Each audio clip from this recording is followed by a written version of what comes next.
Just a quick note from me. Have you noticed that show on show, year on year, there are none of those really annoying YouTube pre-roll advertisements here on the Phone Show? That's because I choose to be rewarded by the virtual Pint of Beer a Month Club.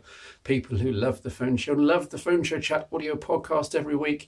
tinyurl.com/PS promo, and we give away prizes every single week to people on the shows. Thank you very much for your support.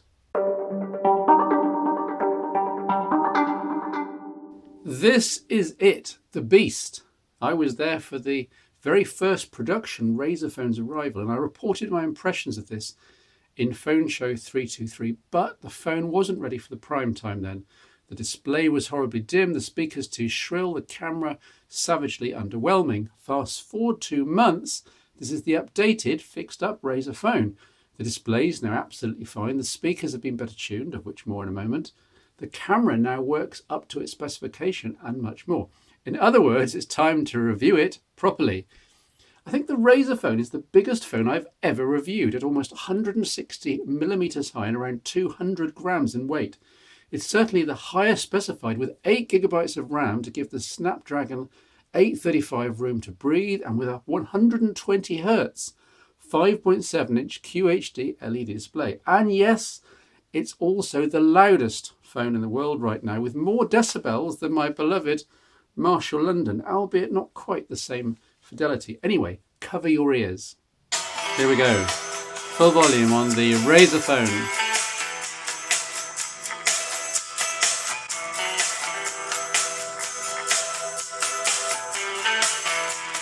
The sound is very definitely processed.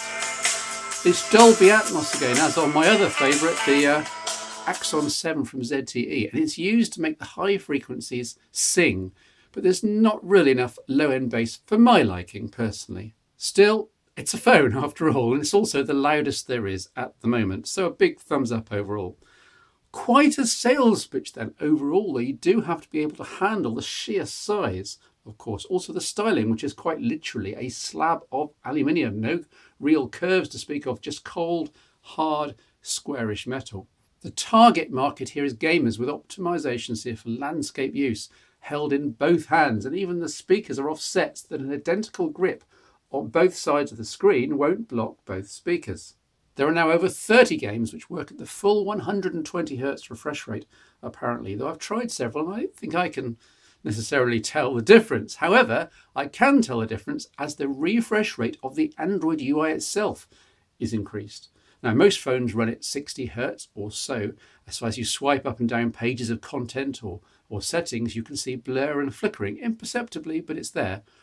The Razer Phone runs at 90 Hz by default, and just flicking through Twitter or web pages is silky smooth. So I don't think the Razer Phone should be thought of as just for gamers. It's simply a terrifically highly spec smartphone, and at £590, priced very reasonably indeed when compared to the lower spec Google Pixel 2 XL, to name just one.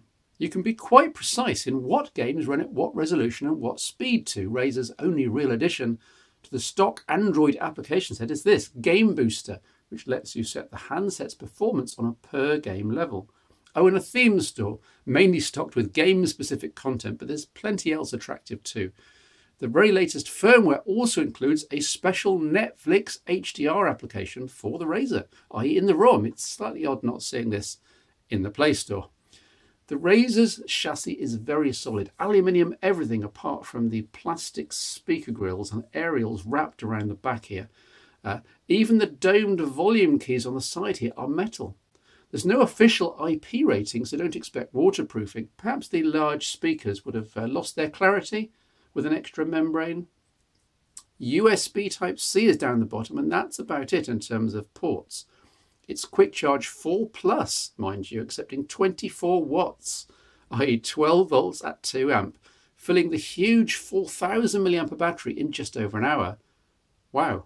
Now there's a slight caveat at this point with me ranting as usual about the crazy removal of a headphone jack, but it's mitigated by Razer including this 24-bit high specification, high quality DAC stroke dongle. And it sounds fantastic, noticeably louder and better quality than other dongles I've tried. I still want my headphone jack though, not least so I can charge and listen at the same time. It's not rocket science.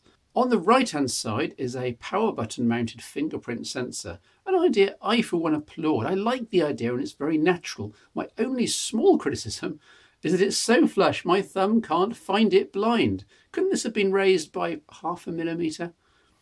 Double tap to wake and lift to wake, both good to see here, mean that you don't always have to try and find the side sensor in order to see what's come in since the last time you used the phone. You just lift it up or tap the screen. Up top, around the back, is the camera island, raised by about 1 millimetre.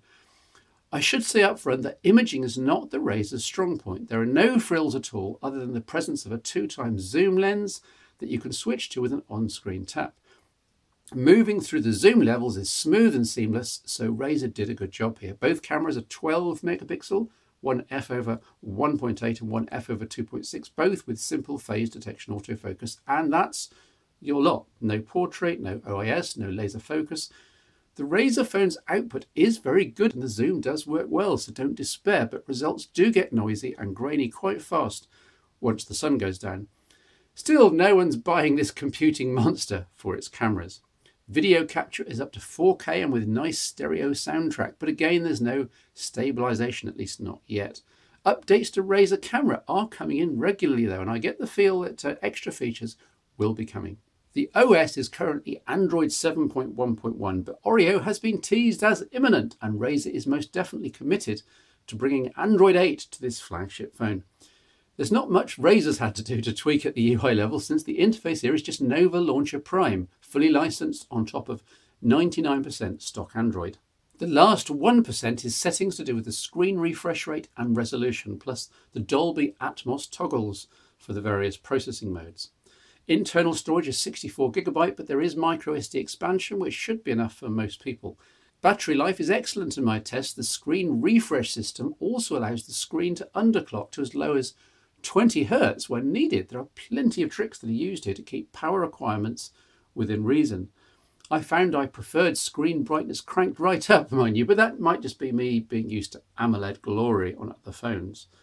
So, we have a slab-like, solid, ultra-high performance smartphone, which is probably desirable on its own, but watch this.